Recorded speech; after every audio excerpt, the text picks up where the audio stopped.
All right, guys, so we're kind of like freestyling this. What I'm gonna do is I need to explain to you, having a good guard doesn't mean you reverse people. Having a guard means you have the ability to never get past. And in order to never get past, your framing and your hip movement has to be efficient. So what I'm gonna do now is, Big Mike is gonna work to pass my guard. I don't know how hard he's gonna go. I'm gonna try to explain some things to you while he's going. If certain things pop out, I'm gonna show you exactly what I did. I'm sure he'll get to almost passing. If I'm a betting man, it's not gonna get past, right? Just because certain things are gonna be in place, you know? If one frame is out, like there's always gonna be something framing against him, okay? And my knees are always gonna be in. And also the ability to make the top person tired, all right? So right now I'm not trying to reverse at all. And these are drills you should do on your own as well. Like, have times where you don't try to reverse your partner. You just simply don't get your guard passed, all right? Because this is gonna help your guard tremendously. So I'm gonna use half guard, and I'm gonna use half butterfly guard with my hook in and my hook out, and I'm gonna transition between both, all right? So I just want you to take a look at some of the framing things that you guys may see, and you know, really study this, because this is like, you know, we're not planning anything. So like whatever happens, happens, right? So just keep a close eye on this, watch this as many times you could, put it in slow motion, and we'll talk more after we go a little bit, all right? So just gonna get going.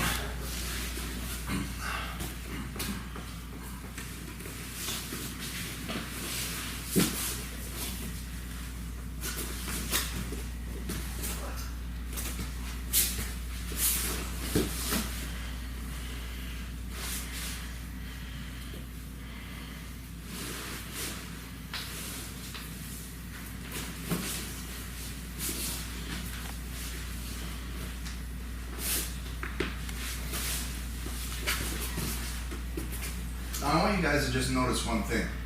His knees are off the mat. My knees are to my chest. I'm not pushing him away.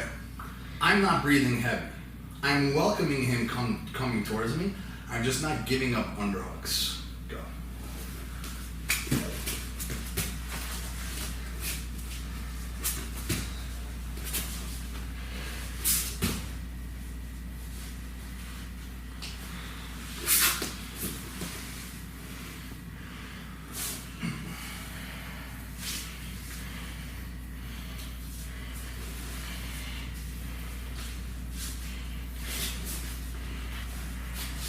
Notice my framing.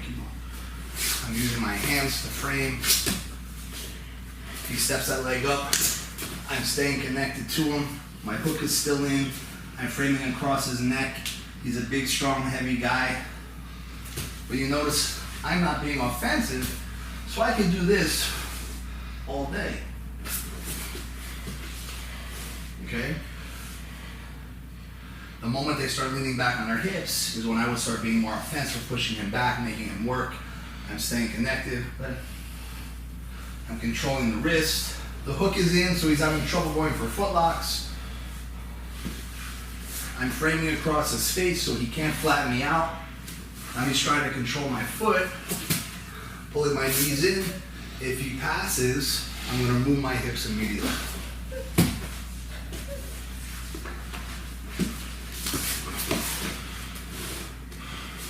This sucks. It's great. So let me just explain something to you. I'm not even breathing. The reason I'm not breathing, not because I'm in tremendous shape. I've barely been training live jiu-jitsu lately at all. But I wasn't looking to be offensive right there. And there's gonna be times in matches, especially the higher level you get, you have to rest. But your rest can't be in bad positions. Your resting has to be in a way to where you're still looking like you're working. I wasn't working there. I was defending. But I would never get called for stalling there. I was going 2-on-1, I was framing. He was putting weight into me. If you notice one thing, I never let him get chest to chest. My knees were always in, and I was always able to effectively pull my knee to my chest, preventing him from getting chest to chest, okay? He tried to over-under one time, and I showed that earlier. I tried to throw my leg over the head, By the time he could get over his head, I was already out and I already escaped. Okay, so now let's start with me in a worse position, with me in half guard, underhooked, okay, without my butterfly hook in. And where most people have a very, very tough time from there, and most people get past, especially with the guy who outweighs me by, you know, a decent amount, and who's strong. Mike is also a black belt, very tough one at that. So I'm not guaranteed I won't get past here, but I'm just gonna do the things I know. I don't know exactly what I'm gonna do, but I'm gonna tell you exactly what I do afterwards. So if I fail and I get past, I'm gonna tell you exactly why I got past. If I don't get past, I'm gonna tell you exactly why I don't. All right, so we'll start in the ultimate worst position that I could be in from here. All right, go.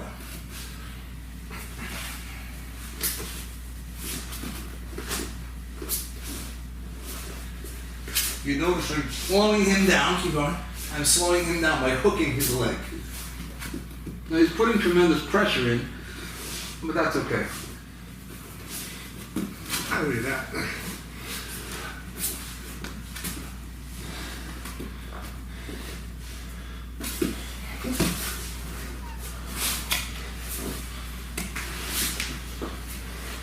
So what happened, you have to, so what I did there, okay, you guys didn't see. So let's switch the other way. Spin. Is he had me here? The problem he did was he was worrying a lot about this here, but he allowed me to frame right here, okay?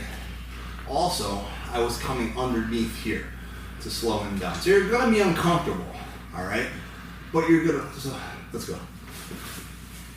This is bothersome right here. Yeah, this is bothersome for him. With my right foot. Yeah, so I'm keeping him trapped here, okay? Now I can't seem to get the hook in yet, but I'm staying calm. Go ahead.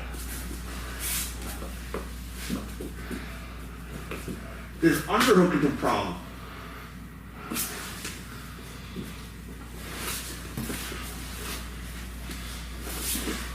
Boom, I got my hook in. My butterfly hook. He gave me space, keep on.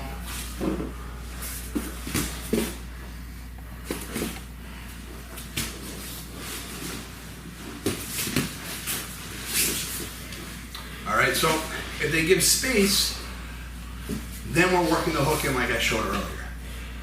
What did I tell you before? The framing on the far hip is what's going to allow you to recover that hook. Okay, every single time. But you guys need to understand, stay calm. You need to believe in your jiu-jitsu. You need to believe in the techniques that I showed you here. All of them work. If you try it one time, 2 times, 3 times, it doesn't work, doesn't mean the technique doesn't work. It means you're not working yet, right? We have to give ourselves time in order to adapt to what we're learning. And anything worthwhile, any kind of process of improvement, it's gonna be sacrifice. So you're literally sacrificing yourself in training. You're gonna be putting yourself in some really compromising positions. You're gonna get your guard passed. You're gonna try some of these techniques, you're gonna get submitted. The key is trying them 10,000 times. Like I've been working my half guard since I've been a blue belt. I'm now a black belt for close to 10 years. It takes time. Jiu-jitsu's hard. You're not gonna get everything right away, but everything I showed today works for the person who's not athletic. It works for the person who's not looking to use strength. Because I'm not gonna try to match him strength-wise. Like I feel I'm a strong guy, but one of the reasons why I feel I'm so strong is because I rarely use my strength. What do I mean by that? I preserve my energy. So if Mike is this much stronger than me, and I'm here, and he's using all his power and I'm not using my power, eventually, guess what happens? I'm the stronger man because I'm preserving my energy. The half guard and the butterfly guard are a great way to preserve your energy because you're able to relax a little bit, frame, keep your knees in, not get put in bad positions. You're gonna have your toughest times when you look to be offensive because anytime you look to be offensive, you're opening yourself up for your opponent to be offensive. It might not look like much is going on in these transitions that we have, but think about it. Like, I didn't want to get past and I didn't get past. Okay, so take your time.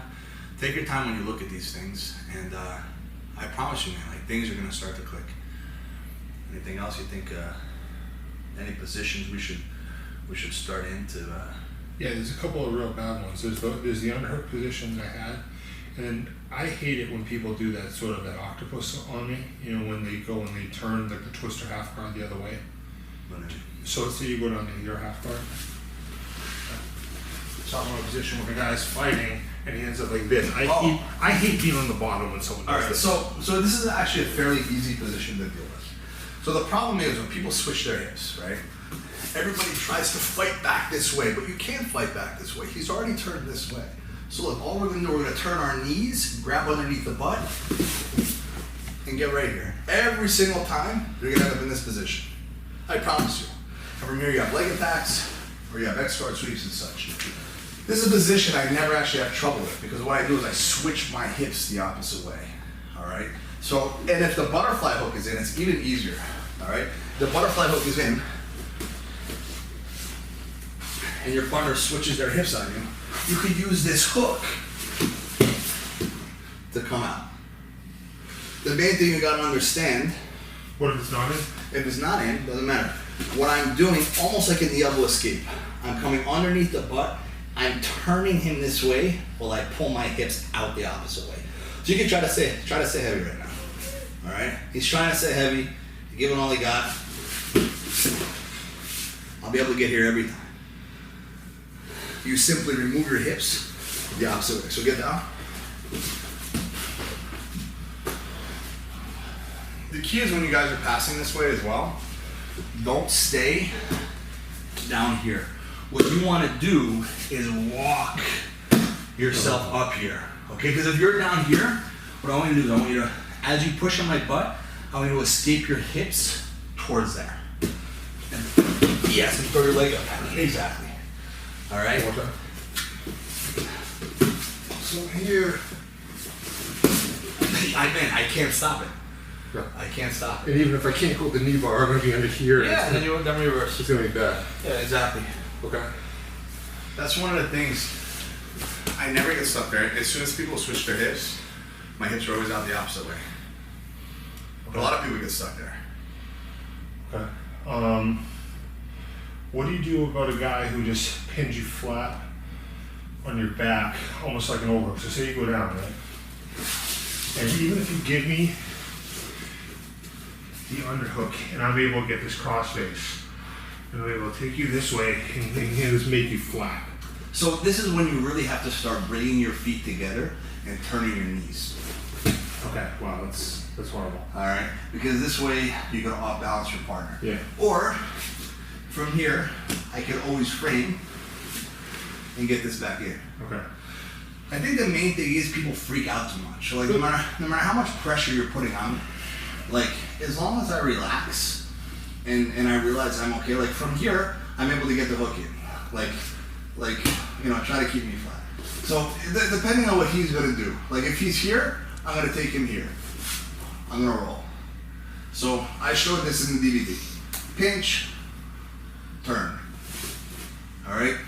If he allows me to scoot out, the hook comes in. So say this hook right now is pretty weak as is, right? Mm-hmm. Like right now you're not gonna do a sweep until you do a few more things. Right? I mean, you're not just gonna simply do a leg extension, correct? I mean, I would try to come here. Okay. I would try to extend and reframe. And Because if you're locking your hands, So you're gonna put that on the ground? I'm gonna put that on the ground. But if you're locking your hands, you're in a bad spot. Yeah, because then I'm just gonna be Because then you attached to can't you. post. Okay. You know. So anytime anyone's locking their hand, I'm trying to aggressively sweep. And then I know the worst case scenario is they release and they post, and then I could reframe. You know. You never want to, like, you can't chill if you're in a bad position. Like, that's not a bad position for me. As long as I have my guard still, I'm okay. You know, you can't freak out. You freak out, you try to explode. Like, I know when I'm on top of somebody, and I'll stay and, like, just kind of like putting pressure on their face and staying heavy on them because I want them to react. I want them to panic. I want them to get uncomfortable. And when they try to explode out is when I pull my leg out and is when I pass. But if you just keep your calm, you keep your guard locked, No, you did a good job last night. We trained last night. You did a good job keeping his guard locked. And that's the only thing he did. You know, like he kept his legs tight around my legs. So the moment anyone releases their guard to explode into me, I'm thinking about stepping out immediately. Like you'll be surprised. Like so many times, if you watch people train and there's someone's closed guard, how many times the person is opening and closing their guard, and the top person is not reacting. At a higher level, you have to take advantage of everything. You know, so the moment they open their guard, you have to be ready to step out. On the contrary, you got to be careful opening your guard. You know, so just be careful, take your time, and understand as long as your guard's locked and you're able to manipulate your knees back and forth, you're going to be able to off-balance people. So one thing we talked about last night, and this isn't exactly into butterfly guard, but it's the setup. With the Z guard, you were taking me a direction that no one else is really taking me, in terms of like your knee shield. Yeah, so what I do, if the partner, so what happens is eventually people get tired when they're trying to pass me and they lean back on their hips, right? So I had the gi yesterday, so it's a little easier. But anytime someone's in my Z guard, all right, and they start leaning back on their hips, what I'll do is I'll turn in this way and literally get on top this way. That's what I was doing yesterday when I was holding on to the pants. And then you were also taking me that way too. Yeah, so I was grabbing the pants here and I was just steering you in this direction. Yeah. So I was grabbing the pants and I But was you steering. seem to be using the bottom leg. Well, I'm always using the bottom leg to turn. The bottom leg is never stagnant. It's always lifting. Anytime I go to sweep, I'm bumping with the bottom leg, always. You know, I'm able to reverse from a position like this by using my bottom knee and then rolling on top. I have a very strong, and we should all work on this, my clamp here, like my pull.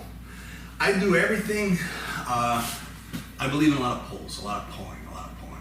Do like a lot of isometrics where I'm pushing now, but I think for the most part, my most jiu-jitsu strength is pulling, you know, pulling, squeezing, pulling towards you. And you have to understand that all I was doing was using your pressure against you. So while most people, when people bring forward pressure, what do they do in the half guard? They bring forward pressure and people try to push away. Why are you trying to push away? You need them to come forward. So anytime Mike would come forward, I would welcome it and I would simply steer. Right? I would welcome the forward pressure and turn with it rather than frantically trying to fight it. Because you're trying to push someone off you, but then you're trying to get close to them. Like, it doesn't make sense. Like, everybody gets so uncomfortable in the half guard, but your partner's offense is leading to your offense. So if you should only be defensive unless, like, if you're gonna get put in a bad position. But if I'm here,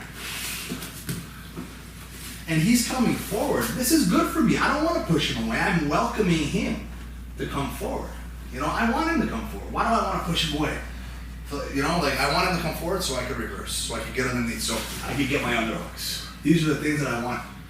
You know, so the more they come forward, the more I have the ability to off balance. Can I try that one a little bit?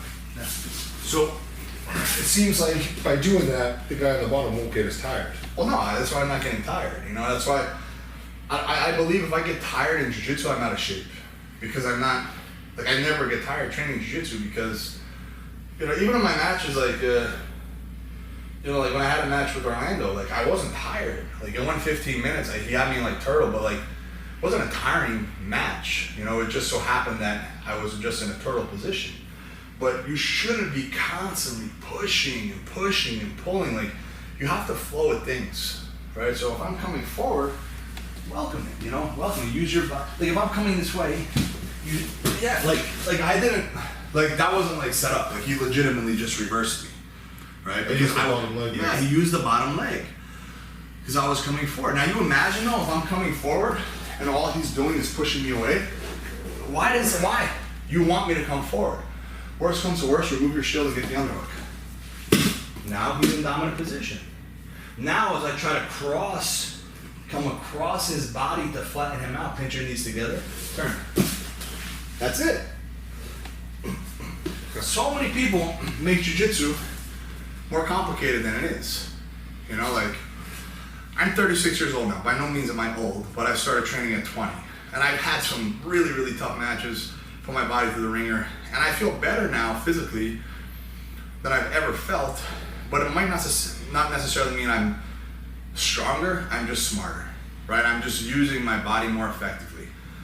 I'm learning how to use my opponent's weight against them rather than always fighting it. How many times you see people, big, strong guys, they're breathing heavy, they're squeezing, they're using everything they can. For what? For what? Just relax. Let it happen, you know? You know, we took the picture, he had like stand up. He's fairly bigger than me, right? We took the picture yesterday, man, this guy's huge. But when we were training, I didn't feel that he had a size advantage because I wasn't trying to go toe to toe. When he came forward, I pulled. If he pulled back, I pushed, right? That's it. Like I always say, if I want someone to move to my right, I could pull them to my right. I could do all I could to pull them to my right, or I could simply step to the left, right? So that's the mentality that we have to have. That's great stuff, my friend. Thank you. I hope you guys love it. Any questions you have, feel free to, tag me in a post or shoot a DM, and I'll do my best to get back to you. I hope you enjoy it.